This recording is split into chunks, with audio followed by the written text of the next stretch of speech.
What's up, everybody? It is Kristin Brown, and Chad Hey. Brown, the Chad and Kristen post-game show here live on Guerilla Media, post-game live. Unlike last week, we talk about the Broncos win, 28-3. While Cincinnati certainly did everything they could to not give themselves a chance to win this game, And we didn't mind. We didn't mind. the Broncos managed to get it done. Uh, First time with a 100-yard rusher in 37 games. It's funny how when you run the ball, good things happen. Absolutely. It opens up the possibilities to be successful Throwing the ball. throwing the ball. All right. So Broncos with 500 plus yards on offense. Broncos defense held Cincinnati to 53 yards rushing. It was a complete domination, all sides of the ball. Cincinnati, unfortunately, has become that team this year after a decent start to the season. Joe Burrow goes out. Jake Browning comes in at quarterback, and they are the team that everyone uses to get right. And the Broncos got right.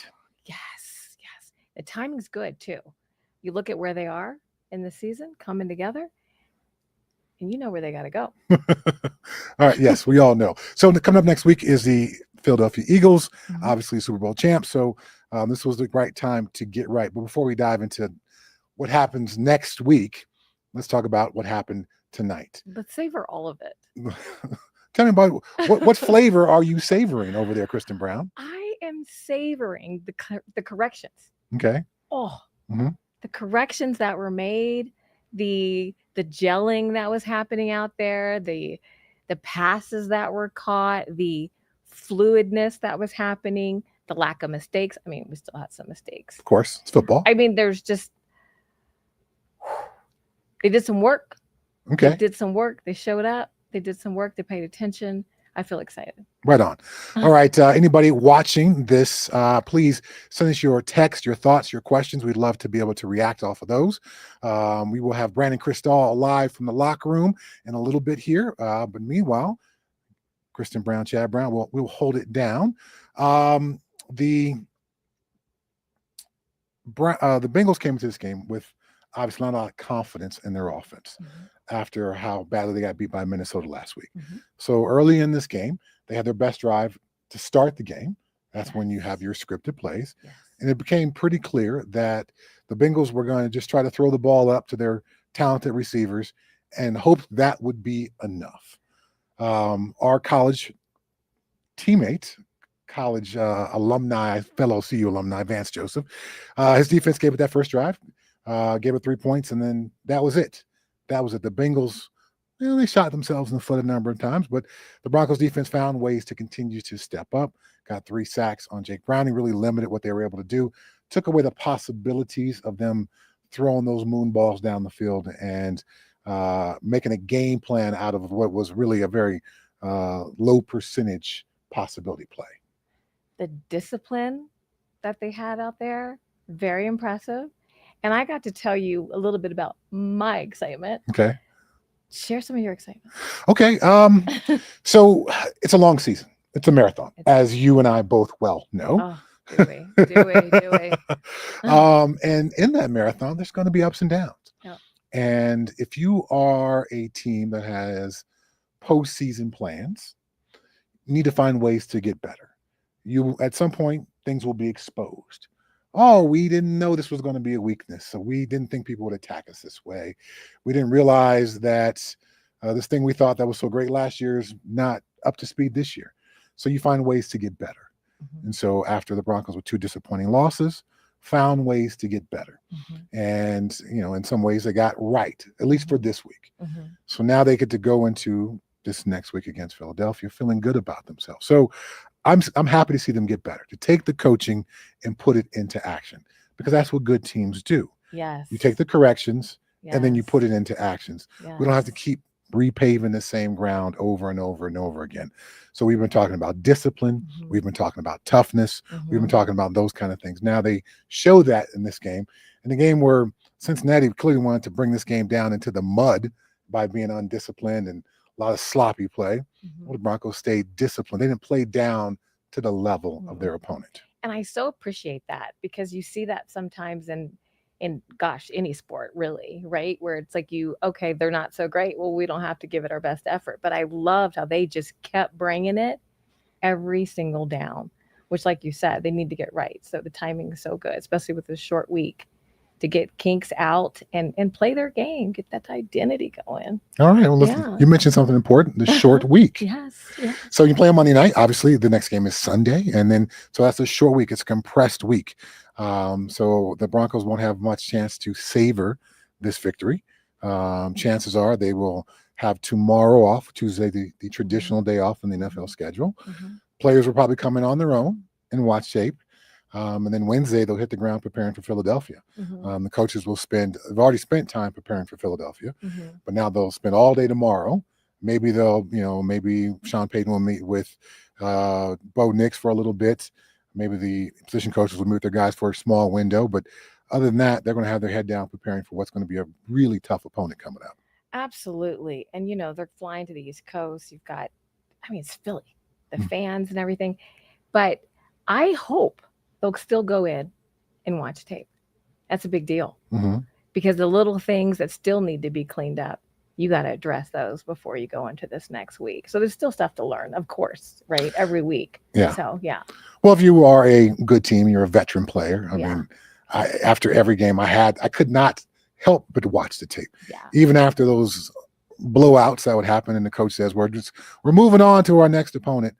I still got to take time and watch tape. I've still got to sit down and grade myself. I've still got to go through it all, write it all down. So I would hope most of the Broncos take advantage of that opportunity tomorrow. Correct some things. There's something, even in a victory, there's lots to be learned. Even in a victory, there's things that you want to correct. There's even in a victory, there's plays you want back. So to be able to take those notes down, put them in their mind, get them cleaned up this week during practice so they can feel comfortable about, we close the door on this one and we're ready to take on our next opponent. Absolutely. And then, you got to give the players a day off. So it comes to mind is just because you can doesn't mean you should. So I really do hope they'll get in there, they'll look at that film, they'll talk about it, and then, get to it straight away and get on the things they really need to get on. But to see Bo's passes today, to see his feet today, to see his confidence today, there were a couple of times. Did I get too excited? No, I think your excitement's warranted. Okay. Because when you are cleaning up something from a fundamental standpoint, sometimes that takes time. You can't just clean it instantly because the sped up footwork, the improper platform that Bo has showed a lot this season, it's gotten ingrained into his game. So you can't just fix that in 1 week. But you could tell, particularly when the pocket was calm, he was doing his best to throw off a good platform. There was one play, I think right as the game was going from the third to the fourth quarter, where he ran up into the pocket. Just step up and throw it. So he ends up overthrowing it. So there's still some things to be cleaned up there. But there's another week of practice, another chance to be reminded of it, another chance to watch the tape. So hopefully this is something that he can get eliminated from his game. Again, it's a fundamental thing. It takes time to change something as basic as your footwork, because as you're playing, ideally you shouldn't be thinking about your footwork. It should be so practiced. Right. So it's sometimes it's easy to revert to bad habits once things get sped up in your mind. Right. Wow. I didn't even think about that, but that's so true. You got to get those new neural pathways going. Yes. Where all those neurons are firing the right way. But I tell you what, when I saw him on the sideline, I don't remember what part of the game this was, and he was smiling and happy. I loved it. I got so excited because there was that confidence that he was having and that his teammates were having around him. It was a beautiful moment as a team. And none of that was, in my eyes, none of that seemed cocky or prideful. It seemed like excitement and rhythm and togetherness. So that's another thing that got me really excited. I think that's fair. I think that's fair. You lose some of that connectedness. You lose some of that joy of the game. Obviously, when you lose the way football fun now. Yes, when you lose the way they've lost, football's not fun. Right. And coaches are critical. And you walk around town and people are critical. You can go into your local King Supers. It's like, oh man, let me put my hat low so no one wants to talk to me about the game. Right. And so, obviously we've experienced that. Yeah. So to go into this game and this very important game, or this kind of marker for what kind of team they are right now, to have that positive feeling that you just talked about, I think it is important. I think another important thing coming out of this game is to have a 100-yard rusher. So we know clearly by this point that Sean Payton wants to pass the ball, which is great. Absolutely. But as a former linebacker, as a former defender, there's an effect that the run game has on you as a defense. Yeah. And when people run the ball consistently on you, it starts to wear you down, not just physically, but mentally. So for Sean Payton to take advantage of that tonight against the Bengals team that was pretty much by the late in the second quarter, you kind of thought they're one or two plays away from packing this thing up. You just keep running the ball and you keep imposing your will upon them, and that starts to rob the opponent of their desire to play. It's no fun. It's no fun to tackle somebody who's running downhill, who's running excited at you, who's running all hard, and you just want to go home. So to see Sean Payton stick to it, I think that's a good thing, and hopefully discipline on his side, right? Yes, and hopefully we see more of this as the season goes along. Absolutely. Yeah, I love seeing Bo run, and thoughtfully. That was really powerful to see that. But to have your defense just confused and tired, that's important. It's critical. Yeah. It's important. You want to wear a defense down as many ways as you possibly can. Yeah. So before we get to the Bo Nix, because I know you on last week's show you had some Bo Nix issues about being indecisive on when to run and when to pass. So we'll get to that, his touchdown run in just a second here. But to go more into the run game. So for J.K. Dobbins to get the 100 yards, first time in 37 games, a Bronco has had 100-yard rush. First time in Sean Payton's tenure here. Now, part of that is because he typically likes to have 2 or 3 backs run the ball instead of just one guy.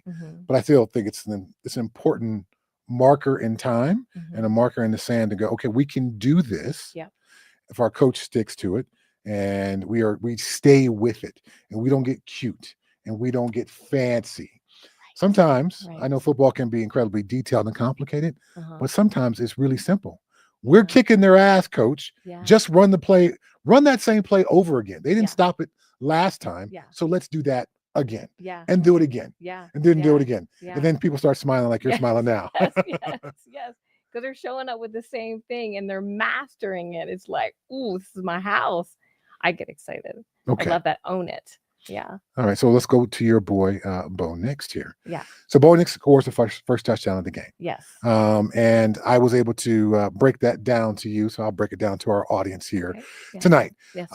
So last week, Bo would step up in the pocket and he was still unsure whether to run or to pass. And you kept yelling at our TV.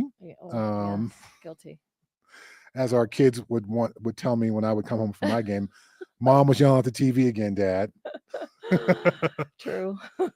But you were on TV because Bo Nix was a little bit indecisive. So for that touchdown run early in this game, he was decisive. Yeah. But more than just being decisive, he recognized what Cincinnati was doing defensively. When a defense goes with man coverage, and all those guys who have coverage responsibilities turn their back to the quarterback because they're chasing their coverage responsibility. Once you break free of those initial line of defenders, those guys who are involved in the pass rush, it's smooth sailing. So to see Bo Nix recognize it, execute it, and be decisive, all three together was really nice. So good. He'll grow with that. He'll do more of that. He'll have confidence in that. And we're going to need that in some of these games. We're just going to need that. We're going to need him to go check, run. Yeah, sometimes when there's nothing there, this is the smartest play you can make. Run, get 5 yards, slide down, live to fight another down. But please slide. I just get so anxious when they don't slide. Like, you got to slide. All right. Well, that brings up a fair question. So for us as a couple, the shoe was on the other foot. I was the guy coming after quarterbacks. Right. So when I was running to go hit a quarterback, were you hoping that the quarterback would slide? Oh my gosh, no, please. I'm like a little Bo fan over here. It's totally different. Okay. No, I was like crush him, Chad, Ross, stick a dynamite, the whole thing. Like, please. I couldn't wait for him to run. Just let him get free so you could just fly in the air and do all those things. I would feel like a little bad, maybe every once in a while, like, oof, because he's got a mom and he's got, probably a wife or something. Yeah, that's so funny. Thank you for pointing that out. No, that's making sure I'm checking your duality there. Well, football on the couch next to you it's different. Okay. Yeah, it's fun. So then you want quarterbacks to slide. I do, yeah. But if I was chasing our quarterback, right, but if I'm chasing the quarterback, yeah, sack him. Okay. All Thank day. you. Strip the ball, get the touchdown, and then pass it to me. Okay. In the suite. That's yeah. Gotcha. Oh, that was exciting. Okay, not about us. Sorry. Okay. Sorry, distracted. All right. Sorry. So 100-yard rusher. Yes. Bo Nix increasing levels of positive footwork and more decisive when he wants to run the ball. And then 500 yards of total offense. So again, that speaks to, as I just said, the total offense. Yeah. We ran the ball for, I think, 175 plus. We threw the ball really well. Balance offensively. What do you think about the overall offensive show tonight? I thought it was great. I mean, what was their score? Like 28-3? No, like their rating score. Weren't they like 98 or something? Oh, to my Bo Nix's quarterback rating? Yeah. Yeah. Yeah. And so, that's a quarterback rating, but all that can't happen for him unless all those other pieces are doing what they need to do. So, I mean, that's like A+. Okay. I know. I'm so excited. People are probably like, she's so excited. It's early. I get it. It's early. I get it. It's early. But I'm excited. Okay. But the context is important. Yes. The excitement, I think, is not necessarily because you're like, ooh, Super Bowl is coming up. Right. It's because you recognize how difficult it is to win in the NFL. Oh, is it ever? And having lived it for as long as you and I did, you say, okay, well, we won the game. And while there's things to work on, and while the opponent wasn't great tonight, we won the damn game. Right. So we get to be happy for a week. We do. Yeah. Your husband's not coming home Short grumpy. week. We have a whole week. He's not coming home grumpy. Yeah. He's not coming home injured and banged up. He's feeling good. He's happy. Yeah. So we're going to be excited. We're hitting Daniel's Steakhouse. Well, that was in Seattle, right? So it kind of depends on what city we were in. But yeah. Okay. Let's flip to the other side of the ball. Okay. So I, as we were driving down, going over the box score. Yep. We were looking at the rushing numbers for the Bengals. Yes. And one thing stood out in particular. Do you remember what we were talking about? Yes. Okay. What you got? What was it? What the biggest one was? It 9 yards or something? I think it was 6 yards. 6 yards. You're absolutely right. 6. Yes. And average was only 3.5. Right. I mean, the defense. Okay, go. I'm getting too excited. No, it's okay. Jump in anytime. Well, Vance. Yeah. That's our boy. That's our boy. Yes. I don't know if y'all know, but we kind of go back so far. We go back all the way to being kids in college, and Vance was there, and I just get excited to see him have success and have his players have success like that. So, I mean, the defense, they held them.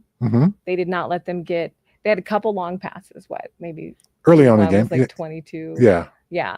But outside of that, they did not let them get far away at all. They really owned it out there. So when you're able to limit somebody to under 10 yards from a long carry perspective, that means multiple things. Okay. That means typically you're tackling well. Okay. Because if it's a long run, there's usually a broken tackle somewhere in there. Okay. So that means you're tackling well. It means you're playing with defensive leverage. Okay. So you've heard me. Wait, defensive leverage. Let's make sure. Let's define it. Let's break it down. Make sure everybody knows what defensive leverage is. Okay. So if you are playing defense, let's say you are playing cornerback. Okay. And you've got the runner coming at you. And which would be my position, by the way. Because you're not a nose guard, you're a cornerback. Correct. 100%. Okay. Yes. And so let's say you're playing left cornerback. Okay. And so of course on TV it's going to be reversed, but this is my left hand, it's my left side. And this is the left sideline over here. Okay. So if I'm playing with great leverage, I'm either going to take that runner, I'm going to force him out of bounds because the sidelines are the greatest tackler in the history of football. Yes, they don't miss very often. Right. But if I can't force him out of bounds, I'm going to force him inside to where my teammates are. You got help.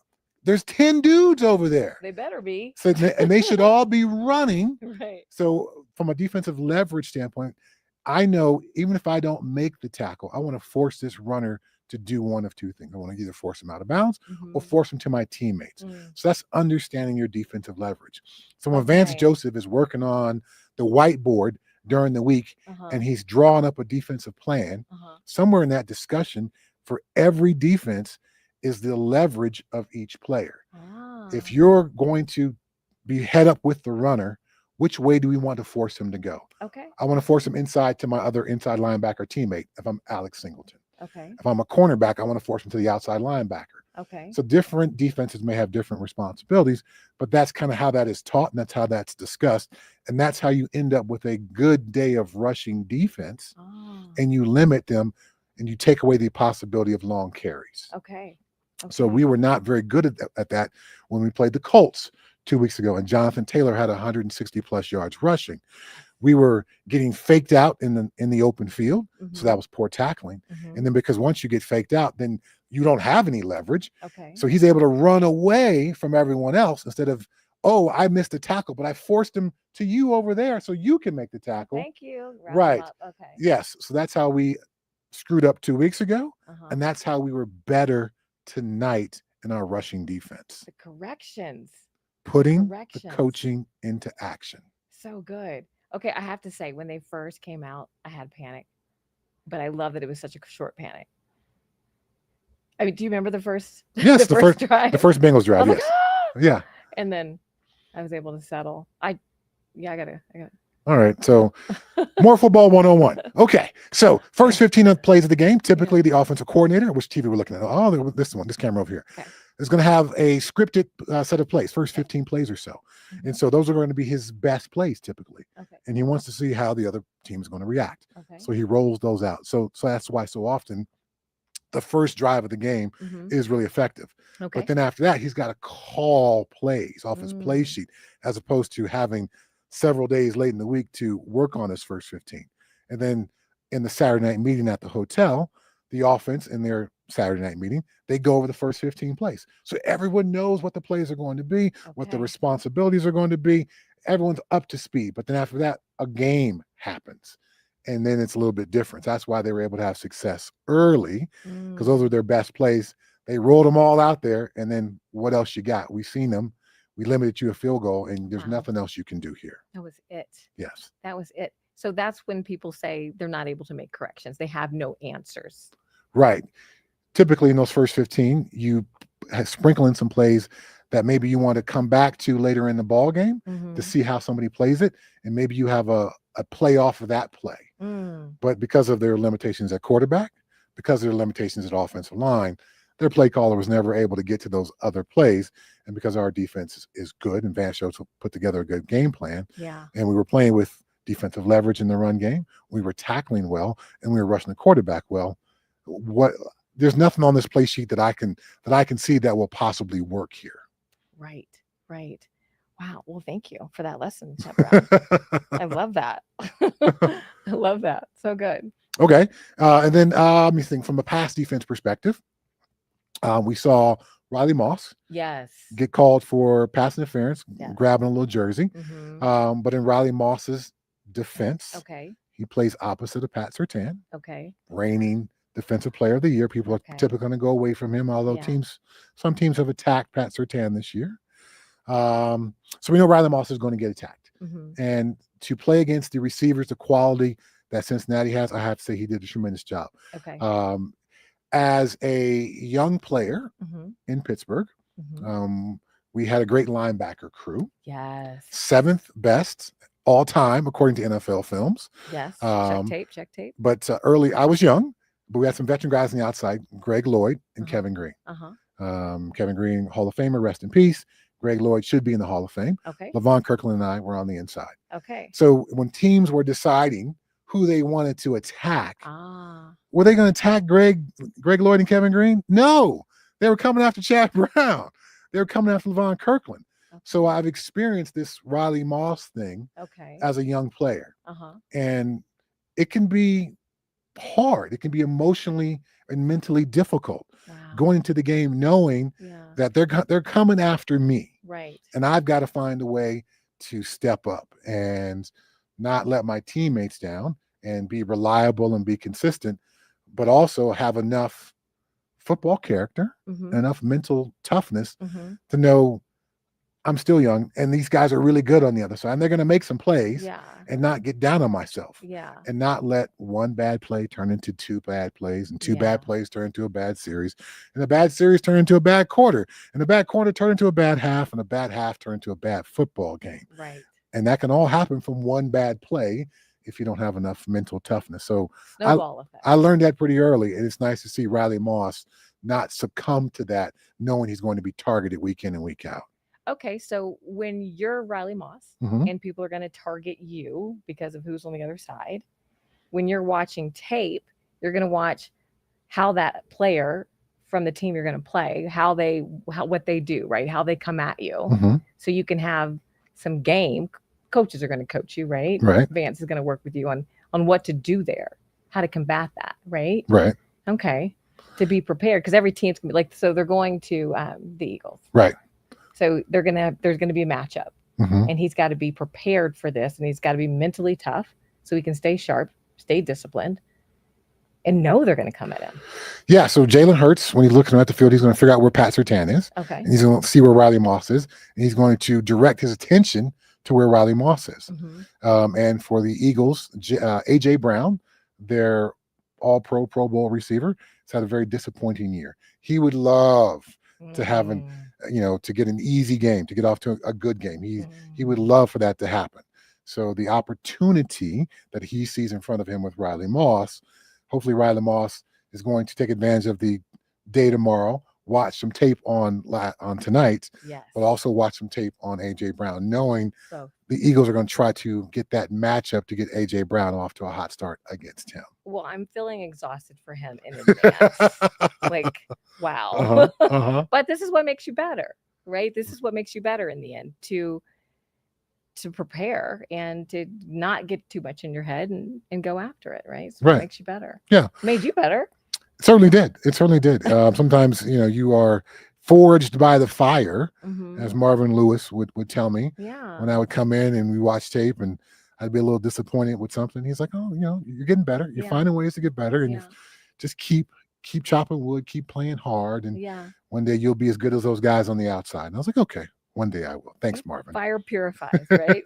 Let's get those things burned out of you quick. Yes. Yeah, trying to see any of these comments here. Okay. Too many penalties still, and play calling is slow.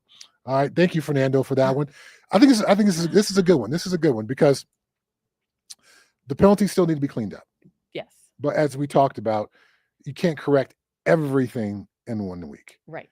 But so there is a little bit of a play discipline thing that still needs to be cleaned up, but specifically to the play calls coming in slow. And to go back to our earlier discussion about the run game. Okay. Sean Payton wants to throw the ball. Okay. Because I'm a genius. Me too. I'm one of the best play callers this league has ever seen. Right. Right. So in order for me to be a genius and be this great play caller, well, then I've got to empty my barrel, as they say, with guns, or empty my quiver with arrows. I got to show everybody what I've got. Right. So he's always shifting personnel in and out of the game. That takes time. Right. Right. Then once that personnel's got all the guy get in the huddle. If Sean Payton is like every other offensive genius in the league, their play calls are incredibly wordy, too wordy, in my opinion. Okay. I've seen offensive play calls that are like 20 words long. This is why I can't play football. Well, I mean, there's other reasons. There's a couple of reasons, but that's a really big one right there. So you couple Sean trying to decide on the sideline. He's got his headset on. He's hearing some advice from the coaches up in the booth. So then he's got to figure out what play he wants to run. That play has to be said into the microphone, so then he can go into Bo Nix's ear. Bo Nix has got to hear this. He can't say it until the personnel group switches, until the right guys are in the huddle. Bo's got to say it. Okay. They got to break the huddle. Everyone's got to decipher the 20 words into what my individual responsibility is. Mm. Depending on the play, is there emotion? Are we going to do something where we try to get the defense to reveal their hand? That takes 3 or 4 seconds. Okay. We've got to go through our cadence Okay. here. So that's why the play calling, the slow play calling or the wordy play calls ends up being a delay of game. That's how that happens. So we saw it a number of times in these earlier games. Yep. We saw it show up early tonight here in the first quarter.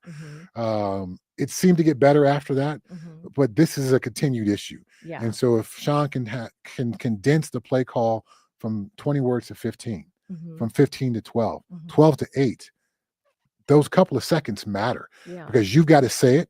Bo's got to hear it. Bo's got to spit it back out. Yeah. So just in that process alone, and if you think about the kindergarten game of like the secret thing in somebody's ear. Oh, the telephone game. Yeah. The telephone game. Yeah. It's something could get screwed up there. Totally. And so as a player, you're so used to hearing the play call said correctly. If you screw it up, chances are you're not just going to correct that word. You're going to start the whole thing over again. Whoa, that's too much time. So this is why this becomes an issue. Okay. And this is why some teams have gone to simplifying the verbiage in the language, the nomenclature with their offensive and defensive play calls. And defensively, we have to do this because so often offenses want to go no huddle and go hurry up. And we have to have an answer for that. And we may not be able to huddle, so we have to be able to have one word for the play call. So almost every defensive call has one word, the simplified version, as well as the expanded version. Okay. So that's how we're able to overcome when somebody wants to go up tempo on us and no huddle. We can just spit that one word out. Now, sometimes there's that guy who goes, "What is it? What'd you say?" Ooh. Come on, man. I can't repeat it. They're on the line of scrimmage, about to snap the ball. Wow. So yes, this is how that starts to snowball. To a coach who thinks he's really smart, in order to execute this play, I've got to have all these words in there. Okay. We've made it more difficult, actually, coach. Okay, so this makes me think about how you would talk about how you've just got to know who's on the field, right? So you can have all your great ideas, but you got to know who's executing your great ideas and make it where they can execute your great ideas, right? So I feel like, would it be beneficial to take what they learned today and go, here's what we're doing really well, and let's continue with that?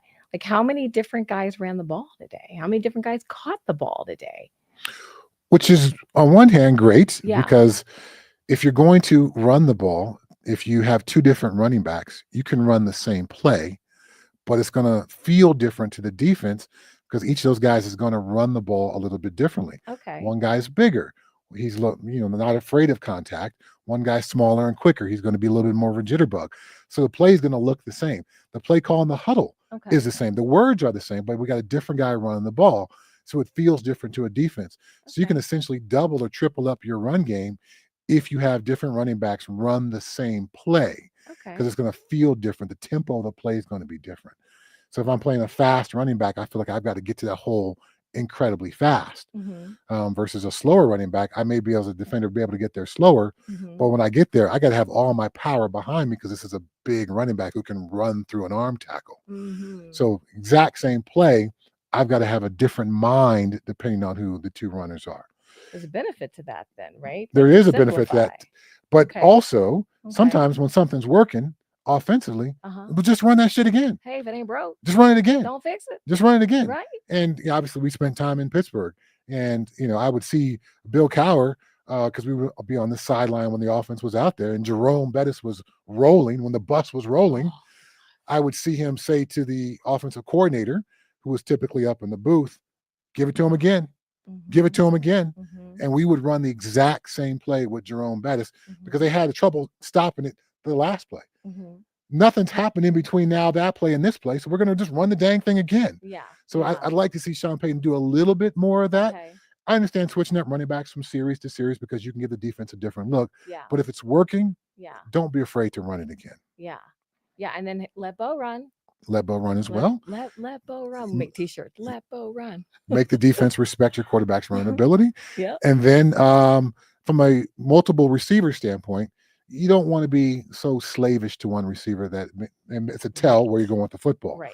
But then again, you can be a little bit too cute and a little bit too complicated if you're constantly shifting personnel groups in and off the field, because that takes time and you end up with delays of game. Right. So right. Okay. thank you, Fernando, for the question. I appreciate it. Yes. And then I'm not sure if this is a compliment, Fernando, but I have a lizard who's named Fernando. I have the world's oldest and world's largest beat it lizard. I didn't name him Fernando. Someone else did. Don't call my name. He's 60 years old plus. Every day that he lives, he sets a new longevity record. Beat it lizards are the more southern cousins of the Gila monster. Everyone's familiar with the Gila monster. Beat it lizards occur in Mexico. They're bigger, not quite as strikingly marked, but very cool lizard nonetheless. Both are the only two species of venomous lizard on the planet. Well, then Fernando is a cool name because he's venomous. He's badass. Yes. Okay. Yes. All right. All right, everybody. This is Guerilla. This is the post-game show. This is Kristin Brown. I'm Chad Brown. We're waiting for BK to join us with his report from the locker room. We got any other good comments down there? I saw a question. Oh, yes. And it said, I don't see it now. I see it now. Is Kristin a Broncos fan? I feel like my excitement is telling some things. They say, your behavior tells on you. Okay. And I'm over here behaving like a Bronco fan. I love rooting for somebody. And I live here. Uh-huh. So, and I like that bow. And then there's Vance. So yeah. All right, I'm Bronco fan. Okay. I'm Bronco fan. All right. Well, then how about that answer for you, Ray? The secrets are out. All right. We got any other comments there? Let's see what else we got. Something else interesting? Oh, got to tighten the hell up. Well, I'm not sure if Andy's talking about us, talking about your big sweatsuit, or the Broncos defense. Broncos defense was tight. Limited to 3 points. Oh, they did so good. Broncos offense, certainly they left some plays out there, but was a much better, more cohesive effort than the last 2 weeks. So maybe tighten up in like some of the cleanup things, like penalties, maybe. Yeah. Play calling slow. Maybe some of those things. Yeah. Yes. If you got more detail to that, Andy, I'd like to see. Oh, but I see Andy earlier with good win. So it definitely was a good win. Yeah. And again, particularly because but mighty challenges ahead. Okay, there we go. Good win, but yes. So the Philadelphia Eagles, we saw them add a layer to the tush push this weekend. Ooh, tush push. So we've seen the tush push where they push the quarterback, and so now they added a Saquon Barkley runoff for that, a pitch to I believe they ran it to the left side of the Eagles' offense this last week. So the Broncos now have one more thing to worry about when you play the Eagles. Not only do they have one of the biggest offensive lines in the league, not only do they have one of the best running backs in the league, not only is that tush push play virtually undefeated, but now you gear up for the tush push. They've got something to go off of that. So, yes, this is a mighty. How do you gear up for that? It sounds daunting from over here. It is daunting. Okay. It is daunting, and I think the NFL is probably going to ban the tush push part of it at the end of this season. For the guys behind the quarterback to push him forward. Right. The fact that the offensive line gets super low and fires off on the ball. Well, everyone does that in short yardage situations, in the quarterback sneak situations and goal line situations. Yeah. So you can't ban that part. Okay. But you can ban the pushing of the quarterback or the runner from behind. Okay. So they'll probably take that away. Okay. But the Eagles will still be effective because it's not really based on those guys pushing from behind. It's based on the massive humanity up front, those giant offensive linemen that the Eagles have. Okay. So the Broncos' run defense, great this week. Yeah. Will be tested. Yeah. Although the Eagles and Saquon Barkley have not exactly lit it up running the football, but in those critical situations, those tush push situations, those short yard situations, they tend to be successful. So, yes, Andy, you got a point. This is a mighty challenge ahead. Okay, we do hard things, right? Yes, we do hard things. This Broncos team needs to do some of these hard things. We got another comment here. What else we got? Oh, thank you, Bobby G. Great insight. Well, when you play as long as I had, I'd love to think that it's not necessarily all my insight. It's just listening to Bill McCartney and Bill Cowher and Dick LeBeau and Mike Holmgren and Ray Rhodes and Bill Belichick and Matt Patricia and all these other great coaches that I've had. Marvin Lewis, yes, all these other great coaches, and then these Hall of Fame teammates along the way. So tip of the cap to all those coaches and Rod Woodson and Kevin Green and Dermontti Dawson and Cortez Kennedy and Walter Jones and John Randall. Oh, goodness. I mean, it's a long list of Hall of Fame teammates I've been lucky to play with as well. Jerry Rice. Right, Jerry. That was fun. That was so fun when he joined our team. Yes. So Jerry's last year of playing was in Seattle. And not only did we share I didn't, thank you, and Jerry Rice's wife, we shared a suite, our families, our kids played together. But at that point, I was going into year 10. Yeah, we had the Ingrams with us too. We had Bobby Ingram, yes. But I was going into year 10. Yeah. And I talked to Jerry one day, and I was like, you're like the greatest of all time. Why are you still doing? He's like, I love the game. Yeah. And so when the Seahawks said they wanted to renegotiate my contract and extend my contract, I should say, at that point I was thinking, man, this is perfect. I can walk away year 10. It's a good number. I can be done. Yes. But Jerry said, if you love the game, you should you should keep playing. Yes. And so I thought, if Jerry can humble himself and be the third or fourth receiver on this barely making the playoff Seahawks team, then I should play as long as I want to, because if I still love the game, I'll still do it. Yeah. So I got 5 more years, 15 years total. Yeah. And Jerry's words to me were so impactful. Yeah. And I learned to shift my love of the game from what I was able to do on the field personally into what we were able to do as a team. So I could love going home after a game, and maybe I didn't play so great, but we won the game. Yeah. So that it extended my career 5 more years, this shift of perspective that I learned from Jerry Rice. Oh, that's beautiful. So whenever I see Jerry, I tell him that. Yeah. Yes. But he get to play this game. Yeah, but then he says, but I can still play though at the end. Of course you can still play, Jerry. You can still play, Chad. Come on. Oh, well, the Patriots decided I was worthy of being on that team. So apparently Bill Belichick thought I could still play. He did. Yes. All right. We got any other interesting comments there? Let's see, we got something fun listed up.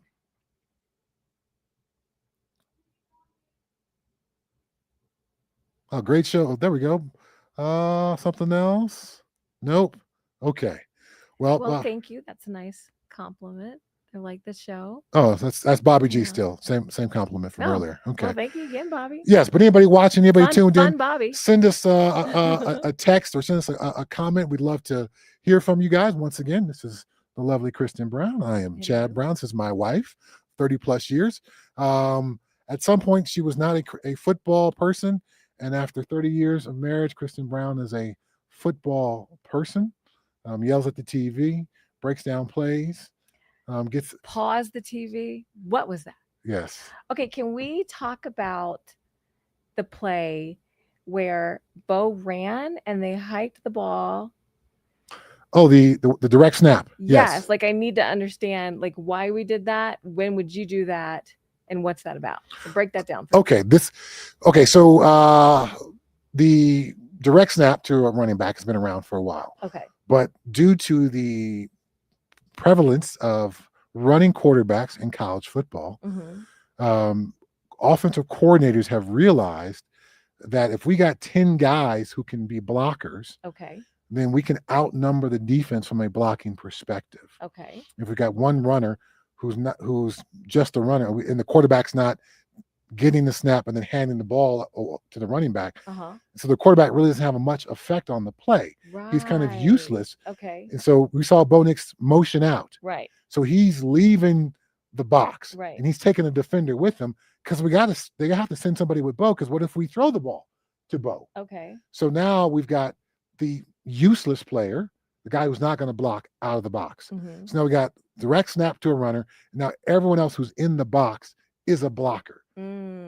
Okay. So the defense is going to have somebody on Bo. So we've eliminated that player because he's far away now. And now they still going to have somebody back there playing safety, because what if they pass the ball? Right.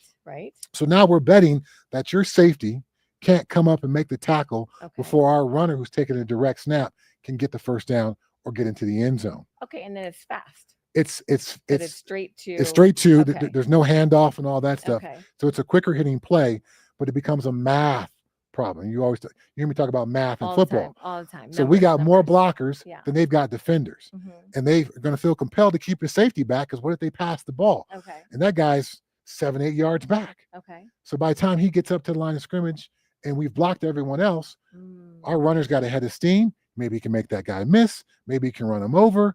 So that's why you do that. Okay. Is because we can eliminate the quarterback who in those situations doesn't actually benefit or add to the play. Okay. So it becomes that math issue of we got 9 blockers and we got a quarterback way over there. Okay. And you've got all these defenders, but some of them are further away from the ball because what if we happen to pass the ball? What if this running back was a high school quarterback? So he can throw the ball. He can throw the ball. Okay. So the Pittsburgh Steelers did a similar thing in a Super Bowl. They hiked the ball to Antoine Randall. Okay. He was a quarterback at, I think, University of Maryland. Okay. Throws the ball to Hines Ward in the end zone for a touchdown. Nice. Because they had run that play many times during the season, but Antoine Randall ran it during the season, but because he was a quarterback, so that's how you set up the defense for those big plays. Okay, this could be a setup. Right. This is something. I know it didn't unfold as they had desired. Right. But it's useful because it could be a setup to pull it out again later. Right. And so now there's also, you want to sometimes waste your opponent's time the next week. So now when the Eagles watch tape. Yes. Okay. We got to be ready for the direct snap to the runner. Right. We got to be ready for the wildcat play, as it's sometimes called. We have to be ready for that. Okay. And so when they go on the practice field, now they've got to practice it. Oh. What if the Broncos don't even do that? What if they don't do it for 5 weeks? They got to prepare for it. So we can waste maybe 20 minutes of time for the coaches in the meeting rooms because they've got to watch the tape. Okay. All the coaches have to talk about how are we going to defend this? Wow. How are we going to defend this if they pass the ball? Okay. And so now all those coaches have to do that. Then all those coaches have to go back into individual meeting rooms and prepare to talk to their players about this. Then they have the meeting with their players. Okay. And they got to tell the players about this. Okay. And at some point during the walkthrough during that week, we're going to walk through this play in case they happen to run it. Waste their time. And then we're going to have to talk about all the possibilities that come off of this play if they happen to run it. And then at some point we got to script it into practice. Someone's got to get out a Sharpie and a piece of paper and draw all this up. And somebody's got to hold attitude, like, is this really going to happen? And somebody's got to hold it up to the scout team during practice. So the scout team can run this. So the defense can get a look on this play that may or may not happen. Okay. And then after all that, week 12 or week 15 down the road, Sean Payton pulls this back out. Okay. But now he throws a pass with it rather than it being a run. Wow. So that's play calling. That's what you do. Okay, so now I'm even more impressed with the play calling today because there was a lot of different plays happening today. A lot of different offensive guys were used today. So that gives them a lot of things, the Eagles, to think about, to address, to be prepared for. And at the same time, with that lead, you can see who's doing what well.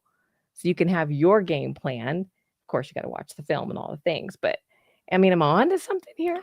You are. Okay, so there's multiple prongs to being a play caller. Okay. Obviously, you want to win the game. Right. You want to win the play. Ideally, you want to win the series. You want to utilize your players. Okay. But you're also trying to set up things for the future. Because, so this week, when we put this particular personnel package in the game, when Cortland Sutton, Evan Ingram, and Marvin Mims were in the game, we ran these certain plays. Right. So everyone in the NFL now gets a computerized breakdown that's called analytics. Okay. So when they see what that personnel package was and who was in the game, there's going to be a certain tendency when those guys are on the field. Okay. So if you do that enough, you set up a tendency. Okay. So then you decide the next week or 3 weeks from now to continue with that tendency, or do you start running tendency breakers? Everyone knows when these guys come on the field that we run these plays. Okay. So then we sprinkle those in for a couple of weeks to get people thinking we're going to stick to this tendency. And all we're doing is just setting up for 4 weeks, 5 weeks down the road. For now, we put that same personnel package on the field, and maybe we're playing a defense that always plays to the tendencies. Okay. And you can see the defense begin to talk because everyone thinks this is what the play is going to be. So maybe you show it as you showed it before. You keep with the tendency the first time you run it. Okay. But third quarter, fourth quarter, critical situation. Let's put that personnel on the field. Let's get them talking about what they think the play is going to be. And then bang, you hit them with the tendency breaker, ends up being a big play.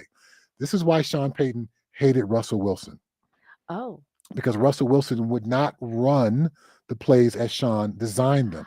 And so he would just do so because he would break the play as it was designed, it took away Sean's ability to set up plays as I'm describing here, whether it was in this particular game or in the future.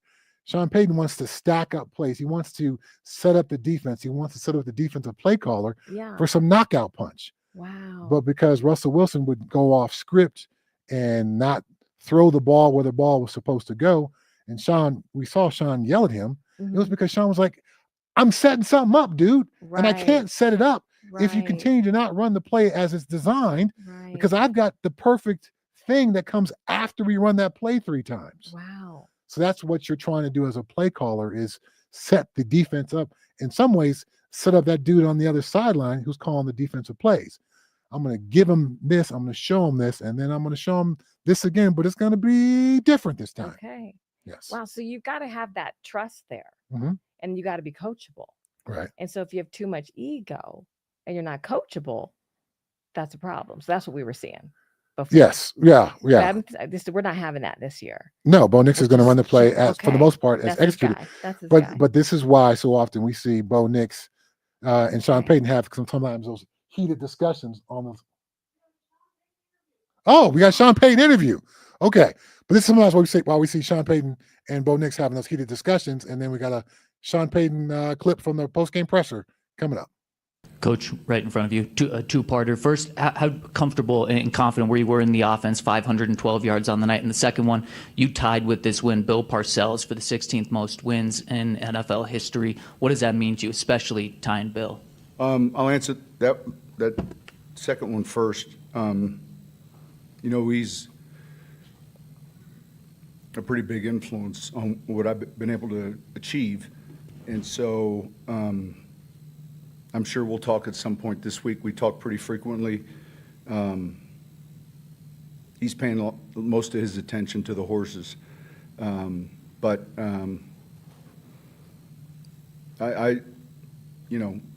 It's hard to, there was an early point in my career where I felt I was going to be a head coach, but coaching with him for 3 years allowed me to have success as being a head coach.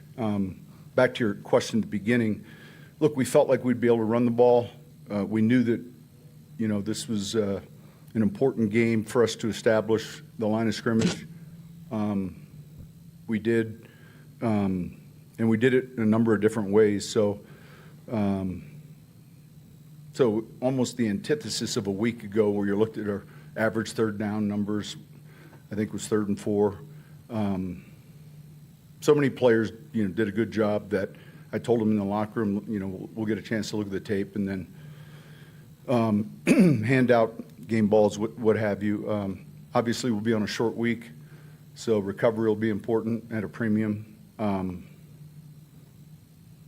Yeah, it's an honor. All right. I love seeing some humility from Sean. Yeah. Sean can be a bit cocky. Yeah. He can be a bit braggadocious. Yeah. But I think it's important for everybody to know no one finds success in this game by themselves. Right. No one. Right. In the history of this game, it is the ultimate team game. Right. So for Sean Payton to learn from Bill Parcells, and then to now tie him, 16th all time in wins. I think it's probably one of those emotional moments and those grateful moments of this is what you taught me, and I was able to use that to actually get to where you got to. Yeah. And so when I have those congratulatory moments, Yeah. I'm lucky enough to be honored in lots of different ways over the course of my career and here in my post playing career. Those moments force you to reflect back on all those people who poured themselves Yeah. into you so Yeah. you could have the success that you've had. Yeah. So it's great to see Sean Payton humble in that way. Yeah. And I thought there was a little emotion, a little small crack in his voice there. We got another clip coming up. Okay, another Sean Payton clip. Okay. Coach wanted to go back to the third down numbers for a second. I think 6 of 8 in the first half offensively, and then the Bengals didn't convert their last 9 third downs. Just how critical was that to how the That game was played out? significant. We obviously were much more manageable third downs. We went to the line of scrimmage a few times with some spontaneous plays. I don't know that they crossed the 50 for a good portion of the second half. We did a lot of things well defensively, and look, I know the quarterback is different, but he's had a lot of success in that role there. We covered him well, and I thought we rushed well, and I think they became a little one-dimensional. Nice. Yeah. Nice. So I don't want people to poo-poo this win because of the quarterback thing. Never really a fan of that. I mean, I understand it affects the game, but guess what? It's still a game, and it's still NFL players, and you played great. Know it, and don't get cocky.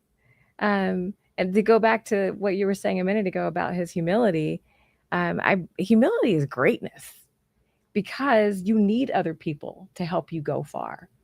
And pridefulness, then you're blocking people out.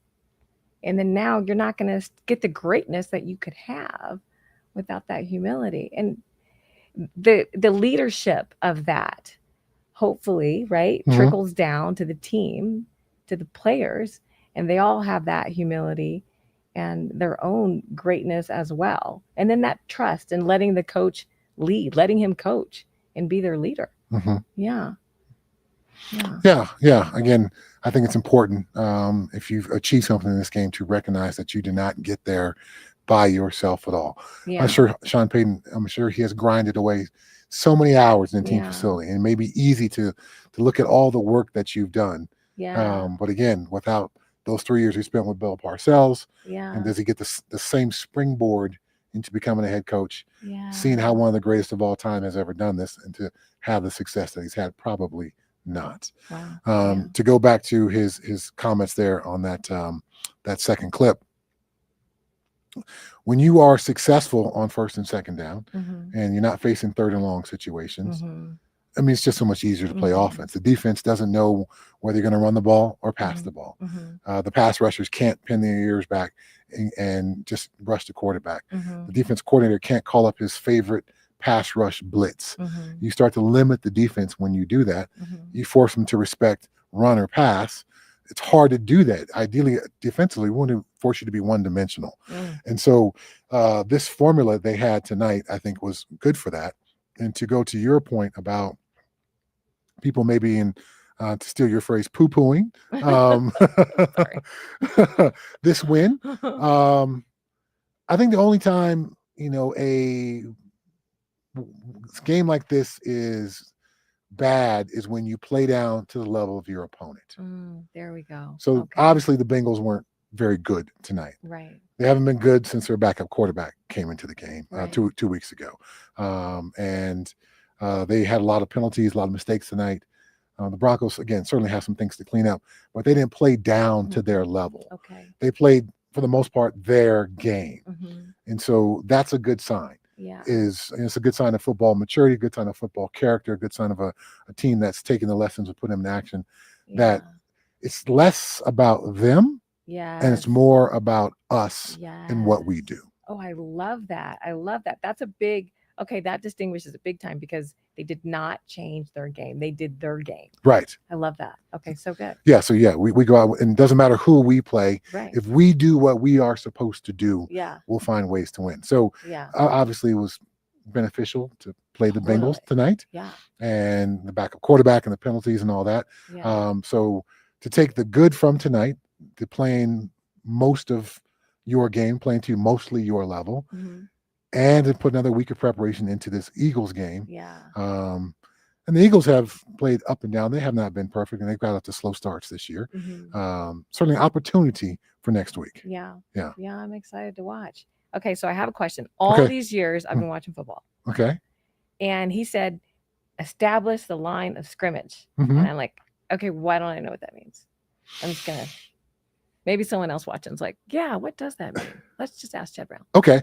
Establish the line of scrimmage. So on both sides of the ball, you want to, so if you consider, obviously the ball, and that's the line goes, the line of scrimmage. If we're offensive, we're running the ball, we want all our offensive linemen to be on their side of the ball. We want to be knocking them backwards. We're winning the line of scrimmage. They're not knocking us back. We're knocking them backwards. Got it. And then defensively, they're not knocking us off the ball. At the very least, we're getting a stalemate. But ideally, we're knocking them back as well. They're trying to run the ball, and we're winning the line of scrimmage so well that we're knocking them backwards. Okay. So establish the line is, so ideally you want to do that on both sides of the ball. Yeah. You want to win the line of scrimmage. So if you can do that, then typically you're going to run the ball well. Okay. And you're going to shut them down, run the ball on your defense. Okay. And then again, if you shut them down, run the ball, as we saw last night, the Bengals only had 53 yards rushing, then they become one-dimensional. And their quarterback wasn't good enough to operate a quick passing game, so they tried to throw the ball up and throw the ball downfield and hope for some pass interference penalties and hope for some their talented receivers to win some jump balls. That's not a game plan. That's a wish and a hope. It's desperation. And that's why the Bengals didn't have much offense. That's why they ended up with 3 points. Yeah. And then again, the Broncos won the line of scrimmage, established their power at the line of scrimmage. And so they were able to run the ball, and that created balance to the offense, because once you run the ball, then you can pass the ball. Defense is trying to gear up for the run. Now you can pass it. It's play action passes open up. All that stuff comes because you run the ball effectively, and then you keep consistent from a play calling standpoint. Nice. We got another one? BK's coming. Oh, BK, ready. Yes. All right. What you got? So, yeah, BK's coming in from the post locker room interviews. Looking forward to what BK's got. There we go. Guys cleaning up the field. Howdy. Behind you, BK. You got us? Yeah. Yeah, I got you. You got me? We got you as well. Can you hear me? I can. Yep. Okay, good. Just fine, my friend. What was the feeling in a victorious Broncos locker room? Well, I assume that when you played, Chad, you had the 24-hour rule. I think they realized, and Sean Payton brought this thing from New Orleans Club Dub, where they got the smoke machine and play music. And so that means we get into the locker room a little later, but everyone is in a good mood. When you play a Monday night game and you've got the world champs waiting for you at the other end, that may not necessarily bode well for you. I'm saying in terms of allowing you to really celebrate. So they took care of business against a bad team, and they made them look like an even worse team than maybe they had been, although I guess the way the Vikings beat them up pretty good too. Bengals are struggling right now, despite being the 2-2, the same record as the Broncos. But in the locker room, Alex Singleton was all smiles, said that his knee felt better. So we were able to talk to him, talk to Jonathan Cooper, Nick Bonito. They were obviously in a good mood, really happy. And Nick Bonito went out of his way at the start of his press conference. Rod Mackey asked him a question. He goes, hang on. I need to shout out my guy, Riley Moss, because he wanted to go out and obviously make a bit of a statement when you look at how he played against the Bengals last year. And Riley certainly did that. He was tested early. They were going at him, and they didn't have much success, minus the holding penalty or PI. But collectively, when you get that kind of balance, you're able to score 4 times on offense. Bo Nix is over 300 yards. First 100-yard rusher since 2022 in J.K. Dobbins. And then the balance, 30 run plays for your running back, 16 carries for Dobbins, 14 for Harvey. Obviously, a couple big passes to Harvey, including his first career touchdown. So they are all smiles, but I don't think they get the 24-hour rule, because I'm guessing coaches are headed back right now to start game planning for the Eagles, and those guys will have tomorrow off unless you need treatment. but that means they got to do the cleanup Wednesday and then get right into their Eagles game plan. And by the way, they're not only leaving Friday for Philly to adjust, they're leaving for their entire 10-day trip, 10-day trip to England. So there's a lot to do. Luckily, they were able to not only take care of business tonight, but get out of there, I think, pretty unscathed in terms of their health too. I hadn't thought about the trip to London. This is going to be a daunting week for them, playing the Super Bowl champs, the short week, and preparing to leave for that long. I guess this is going to be a great test for the maturity of this team. We saw them take the last 2 weeks, take the coaching, put it into action. They were much better in most of the things they failed at the last 2 weeks. But this test this week is magnified by some of these other things surrounding this game. Yeah, and I think the trip to London, I asked, because we kind of went down this path with Sean on Saturday about looking ahead and about planning ahead. He goes, all I know is that I gave my passport to Paul, who's his assistant, PK, Paul Kelly's his assistant. He's like, beyond that, I know that we're going to leave for Philly and go straight to London and all of that, but I haven't really looked at anything beyond that. Now, a bunch of these guys made this trip a few years ago with Nathaniel Hackett in 2022. And so they are familiar with that. They've obviously added some vets to go with some of these young guys. So you've got vets that I'm sure have played over there when you talk about newcomers like J.K. Dobbins, Evan Ingram. We'll talk to all of them this week, not only about Philly, but about going to London. So assuming that you trust your ops people and the planning, and Sean's somebody that believes you go to the city across the pond as quickly as possible. They really wanted to be the first team to play in Berlin against the Colts, but the Colts kind of shut that down. They wanted to have the Broncos there, and there were empty seats in Indy. So I'm guessing they thought that Broncos fans could help fill it up, as they obviously did. But you do have to still logistically make sure that you have not only all the treatment stuff you need, but all the players, bring everything they need to get them through the week. And luckily, unlike before when they were practicing at a school where like Winston Churchill went, they now are practicing at Tottenham because they're playing at Tottenham. They were staying by Wembley, playing at Wembley, but Tottenham has this partnership with the NFL. They've got a brand new facility to go with their brand new stadium that has an NFL field that they roll in just the way they do in Arizona or in Vegas with the Raiders. So they roll the soccer pitch out, roll the football field in, and then they've got enough fields that I'm guessing if the Broncos are practicing there and then it's a Jets home game, the Jets are also going to practice in that same facility, and it can accommodate all of that. So there are just logistical challenges, but you are right, Chad. I think that it is about testing their maturity because you can't spend too much time celebrating tonight. I'm not saying you don't want to, but most guys probably want to get a jump on Philly anyway, get in, get the treatment, and maybe they're in with their position coaches voluntarily, right? They have to have the day off, but maybe they're just in there flipping the film on of the Eagles because it is the world champs. You've seen them on TV plenty, but you haven't faced them in 4 years. And it's obviously a bit of a different team with some of the pieces they have. And so, yeah, can you just worry about your business, get to Philly Friday? By the time they land, they won't be able to hardly do anything. Saturday night, you get ready for a game. Sunday after the game, they're going to go to their team hotel for a few hours and then fly, I think, closer to 10 p.m. So they land about 10 a.m. in London. And that'll help, in theory, with sleeping on the plane and then maybe adjusting to the time zone change. And then they're going to have all day Monday off when they get there, as well as all day Tuesday off, and then get into their game plan week Wednesday. I guess they do some of the cleanup maybe on the flight there, or maybe when they get back to the hotel, even looking at film. I'm not sure how that all breaks down, but that's at least how it went last time was. And maybe they'll have a couple of meetings when they land, I guess, now that I think about it. But regardless, that's sort of the plan over the next, 10 days? I doubt anybody's going to be doing high knees on the plane, so I'll leave. Well, I'll never know, but that. I'm with you. I also doubt it. I'll leave the London trip for that because the Eagles are coming up. But specific to this game, we saw Evan Ingram out there, but still has yet to be a factor in this offense. So before I open it up for a Kristin question, just talk about Evan Ingram and what do you think is preventing him from being a go-to guy? We all talked about this joker position and how important it was for Sean Payton's offense, and it's been nothing so far. So I think it's a couple of things. And we saw him in the spring look like the joker that they thought they were getting. And talking to folks with the team, I don't know if you had any conversations with Vance Joseph, but I imagine he told you about how good Evan Ingram looked in all their OTA workouts, and then he looked pretty good in training camp. But he goes out and obviously he hurts his calf early, then he hurts his back, So that's going to limit him physically. He's in year 9. He's had injury issues. He was coming off a knee issue that ended his season. You also, I think, know his agent, Mike McCartney. Mike McCartney, not Mike McCarthy, as Mike McCartney will tell you on Twitter. He is not Mike McCarthy, but he has fun with that. Bill McCartney's son, and they weren't exactly sure when Evan would be ready to go in the spring. And he was ready from kind of day one of their on-field work. Don't know exactly when they ramped him up to full speed, but now he's been nicked up a little bit here early.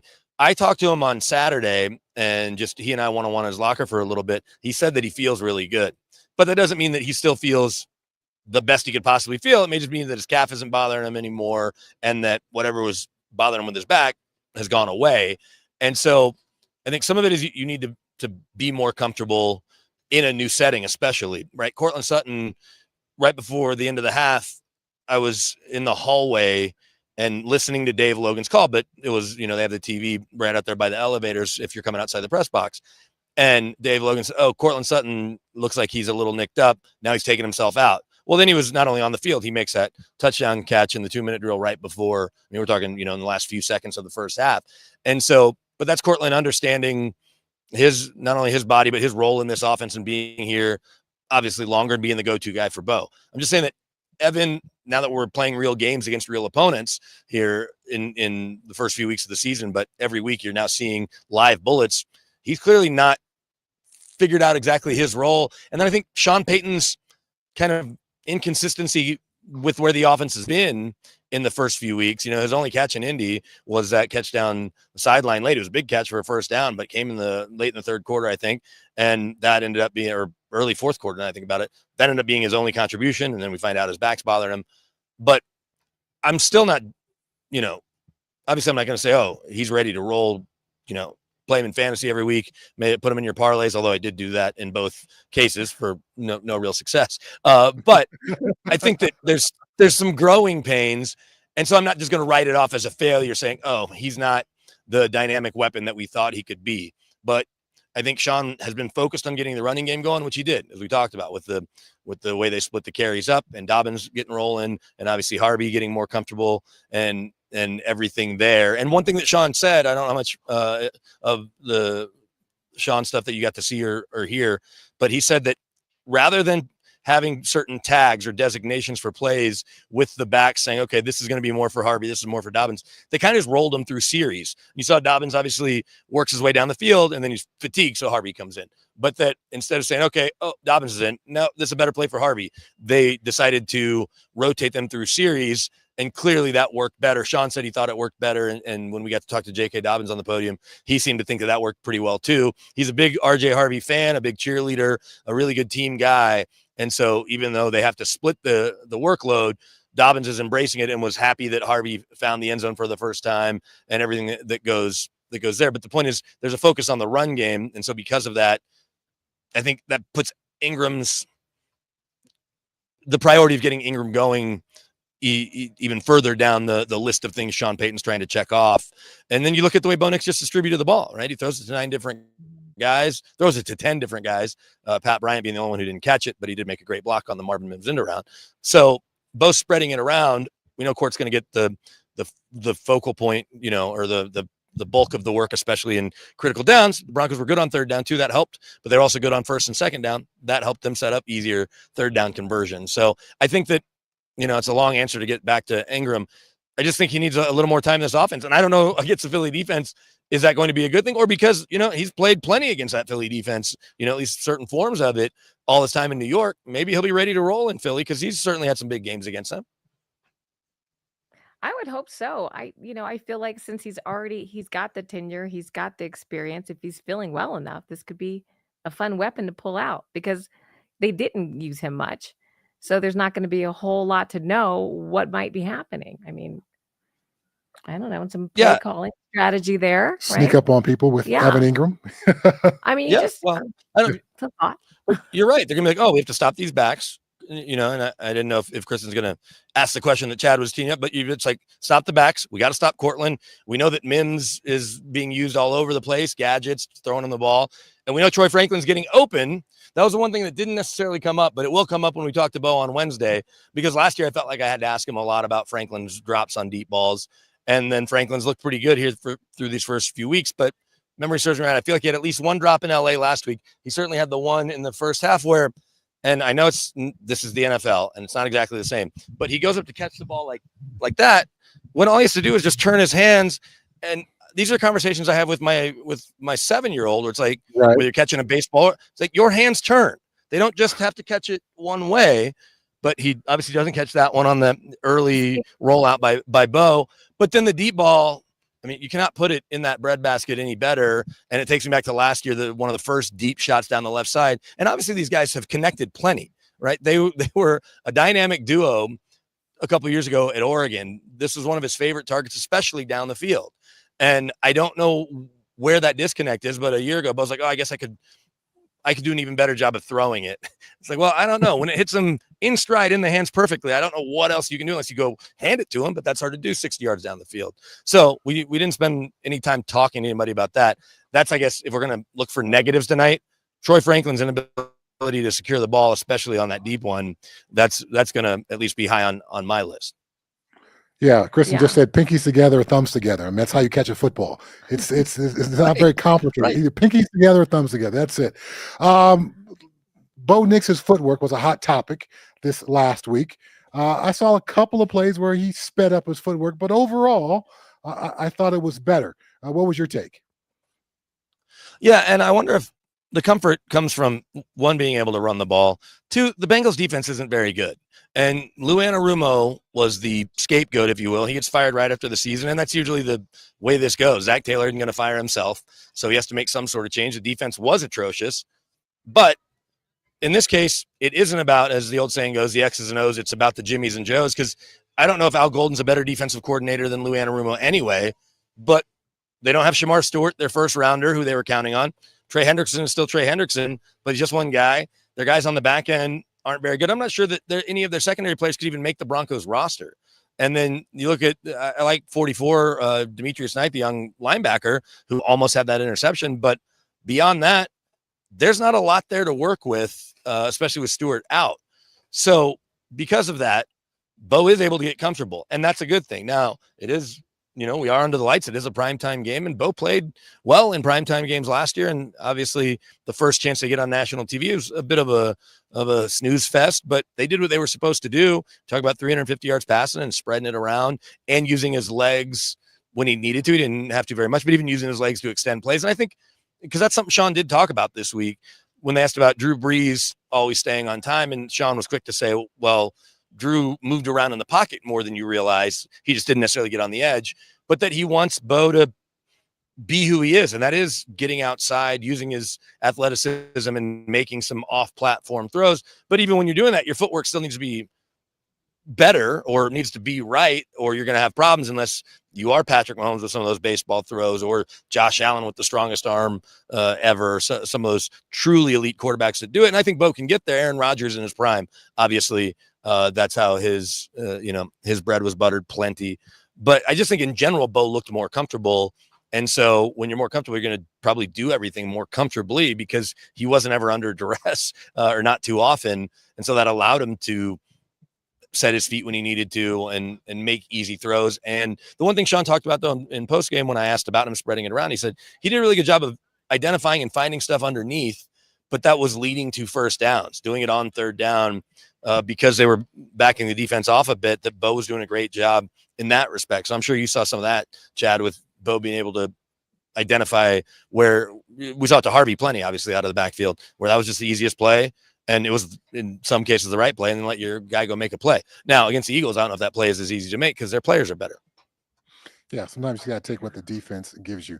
You got anything else, Kristin Brown, before we let BK wrap it up? Well, I just want to say I loved seeing Bo confident today. I loved seeing the enjoyment on the sideline. And I hope that they will go in tomorrow and watch a little film. I know they don't have to, but it's a short Quarterbacks will. I think it would be a good idea to go and watch some film. We'll see what happens. I'm excited for next week. Yeah, I think that there's the reason you should be excited, and I understand that both the Colts and Chargers lost games that they had chances to win, right? Because an 88-yard touchdown pass, this is essentially the game winner for the Rams, means that you're probably in good shape there with you're the Colts. And The Chargers, yes, they lose Joe Alt, but they were right there with the Giants and Jackson Dart. But regardless, those are two good teams. And the way you lost hurts, because those wins, like we talked about, they not only matter, they could come back to bite you in the rear end when you're talking about playoff seeding and positioning and jockeying for the division title, as well as just AFC seeding. But those are two, we think, pretty good teams. Against bad teams, this is what Sean Payton, certainly since he's been here, especially the last few years, has done, is take care of business. And so I think when they see the Jets, they're not going to be a very good team in London. Whatever version of the Giants you're not really worried about. Not that they can't beat you, but they won't have Malik Neighbors now. It's unfortunate that the second-year wideout's done for the year for the Giants.